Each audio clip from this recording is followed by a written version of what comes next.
And we start abroad, where Kenyan police have spent the night trying to break a siege after yesterday's attack on an upmarket hotel and office complex in Nairobi, in which up to 15 people are reported to have been killed.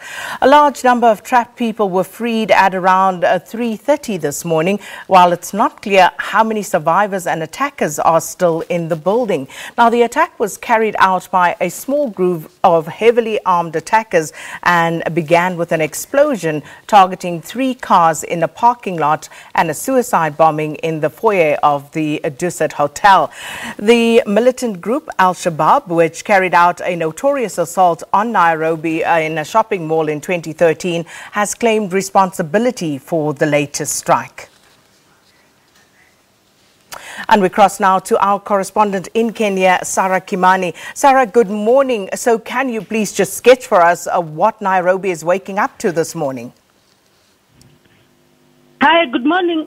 Very nice to talk to you. Now, this morning we woke up to the news that police are saying that they have been able to contain those attackers, and they say that they have been able to arrest one person. We have differing numbers of those who were killed.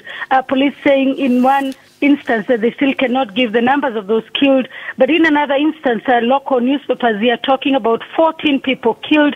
In the other news, hospital authorities saying they had received 7 bodies. So we are yet to compile those numbers, and so we cannot be able to give a definite figure of the number of dead. What we know for sure is that inside the Secret Garden restaurant, I personally counted 5 bodies, and I also saw a dismembered limb of one of the attackers. But there is also outside the hotel, where we know that a lot of people may have lost their lives as they tried to escape. So until the police and the hospitals compile those figures, it is not possible to give a definite figure of the number of those killed. Sarah, is there any clarity with regard to the identity of the attackers?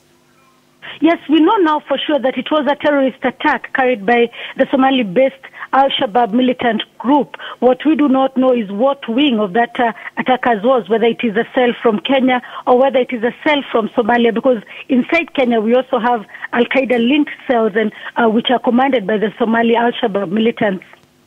And what are they saying is the motive for this attack, Sarah?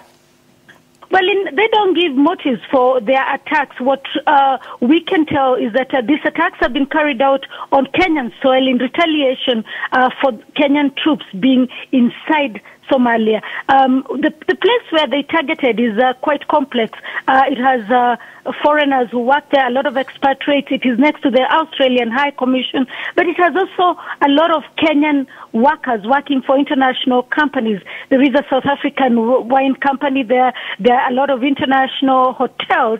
The Visa International also is there. So it is a complex that has restaurants, it has hotels, it has luxury department stores. So quite a combination. So quite a target for the Al-Shabaab militants.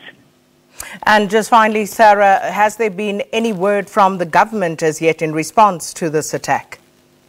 Yes, indeed. The police commissioner, the Inspector General of Police, Joseph Boynet, has been given regular updates, and so has the Security Minister, Matiang'i, Dr. Fred Matiang'i, who said yesterday that they had contained the situation and that they were sure that they would be able to arrest those who had carried out the attack. But immediately after Matiang'i issued that statement, a lot of gunfire was heard from the complex where the attack happened, bringing to doubt whether indeed they had been able to contain the siege situation that was underway.